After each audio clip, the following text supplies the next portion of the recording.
Mambo vipi mtazamaji wa Jiko Point? Karibu kwenye maujanja jikoni, siku nyingine tena ya kupeana ujuzi na maarifa kuhusiana na vitu mbalimbali vya jikoni. Mimi naitwa Esau Ezra Ngumbi, nyuma ya kamera ni Daudi Mbapani. Leo tutakwenda kuangalia ni jinsi gani basi unaweza kuifanya blender yako ikadumu kwa muda mrefu.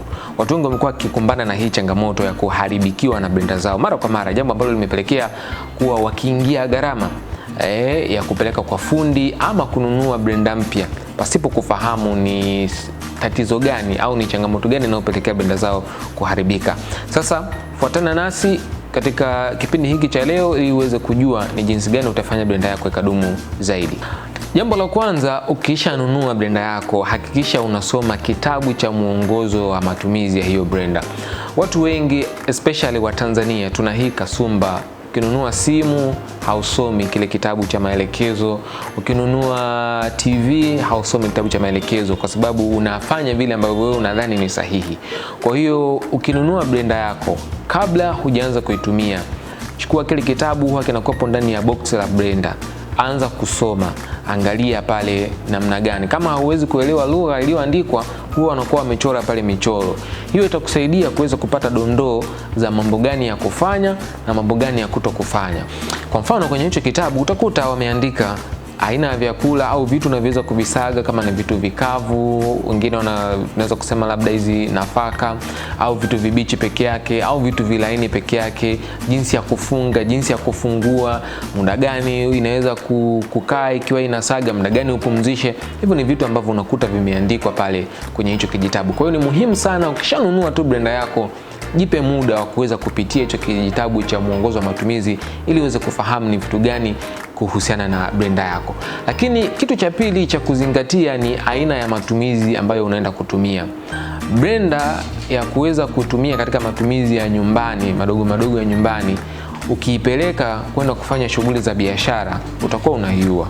Kuna blender ambazo zenyewe ni kwa ajili ya tunasema domestic use, matumizi ya nyumbani. Sasa unakuta mtu mwingine ameibadilisha matumizi kutoka kwenye matumizi ya nyumbani anaipeleka sehemu ya biashara ambapo inakuwa inasaga mzigo mkubwa na inakutumia muda mrefu zaidi. Hilo linapelekea blender yako kuweza kuharibika kwa uharaka kwa sababu haikuwa imetengenezwa kwa matumizi hayo.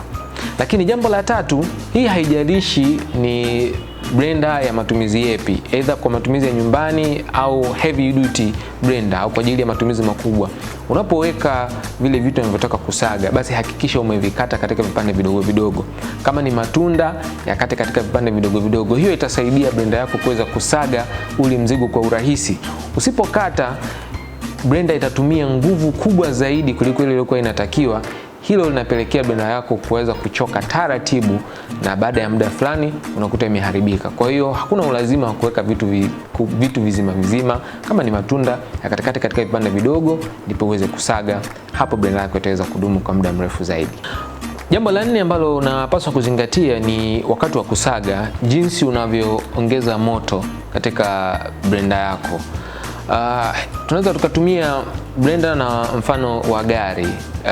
Hauwezi ukawasha gari ukatoka gia namba 1 ukaenda gia namba 5.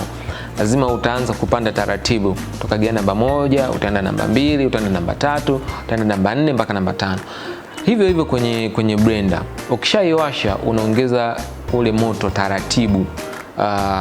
Hiyo inasaidia pia blender yako kuweza kuongeza kasi taratibu na kusaga ule mzigo wake vizuri zaidi.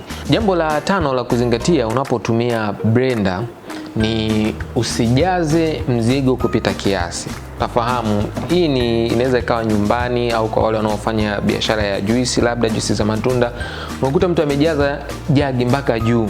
Hapana, ukitizama vizuri kwenye hili jagi kuna sehemu hapa pameandikwa max. Hiki ni kifupisho cha maximum, kwa maana ya hapa ndio kiwango cha mwisho zaidi cha kuweka huo mzigo ambao unataka kuweka huko kwenye jagi. Kwa hiyo hakikisha haujazi mpaka juu kabisa. Kwa nini? Ukijaza mpaka juu itasababisha kumwagika wakati unasaga, kwa sababu kumbuka inasaga kuna pressure.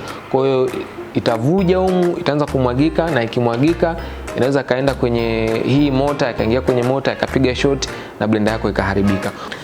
Lakini jambo jingine la kuzingatia ni wakati unavalisha hii jagi kwenye kitako chake hapa. Watu wengine labda kwa sababu ya haraka au kutokuwa na umakini anaweza akavarisha na hizi terminals zisioane au asilivaishe vile sawa sawa na inavyotakiwa. Ni muhimu kuzingatia unavyosaga, kuhakikisha jagi lako limekaa vizuri kabisa kwenye kitako kama ambavyo inatakiwa. Hiyo itasaidia blender yako kuweza kudumu kwa muda mrefu, kwa sababu hii mota itakapokuwa inazunguka hapa chini itakuwa imeshikana moja kwa moja na haya meno ya visu hapa. Lakini jambo jingine ambalo linashauriwa ni kupaka vilainishi hapa katika hii holder ambayo inashikilia kisu.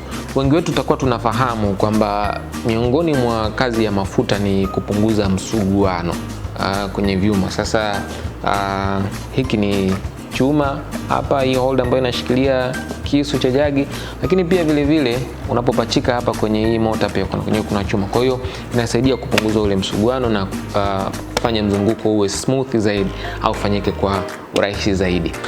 Jambo la mwisho la kuzingatia ni usafi. Mara baada ya kutumia blender yako, basi isafishe. Safisha jagi lako vizuri.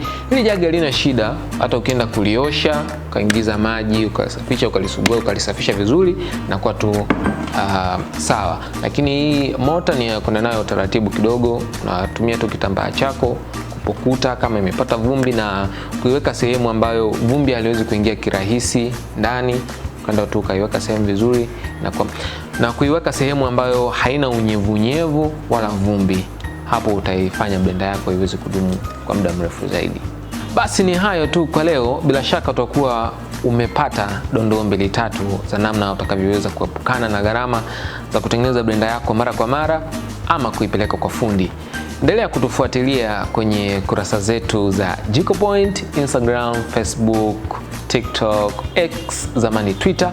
Kote huko tunafahamika kama Jiko Point. Subscribe kwenye channel yetu ya YouTube inafahamika kwa jina la Jiko Point, ili uweze kuendelea kupata dondoo hizi au madini haya au maujanja haya mambo mbalimbali kuhusiana na vitu vya jikoni. Mimi naitwa Esau Ngumbi, nyuma kamera ni Daudi Mbapane. Bye bye.